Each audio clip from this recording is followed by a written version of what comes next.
पाकिस्तान को सबसे ज्यादा मिर्ची लग रही होगी, क्योंकि वो तो कटोरा लेकर के भीख मांगने ही लोगों के पास जाता है, और वो इस तरह से इतने इनोवेशन के साथ भारत के बुढ़ापे पर यहाँ पर पहुंचे सभी इंटरनेशनल ऑर्गेनाइजेशन। तो अभी देखिए आगे कतार लगेगी फिर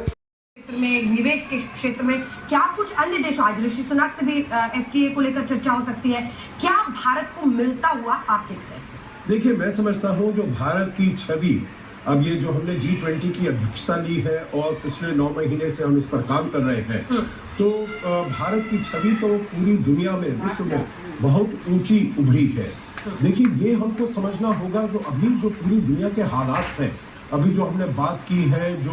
रूस यूक्रेन का युद्ध चल रहा है, आप ही ने जिक्र किया था अंजना जी, जो कोविड की जो मार है पूरे हर देश को, चाहे वो आर्थिक स्थिति हो या किसी और तरीके से हो, तो दुनिया में बहुत मुश्किलात है और विकासशील देशों के लिए बहुत मुश्किलात है। तो उस समय में भारत का ये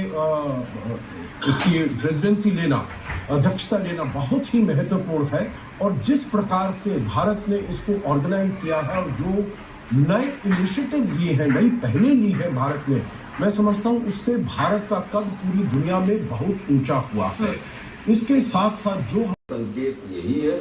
कि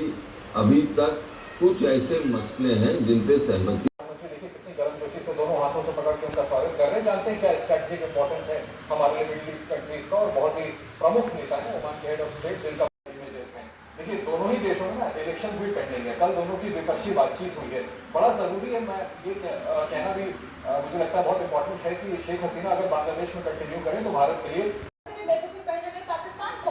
स्ट्रॉन्ग इन्फ्लुएंसर। आप बिल्कुल सही कह रही हैं प्रधान, ये सोच समझ करके ये इनवाइट्स भेजे गए हैं, रिसीव करेंगे, और ये भी हमारे इनवाइटेड कंट्री के हेड हैं।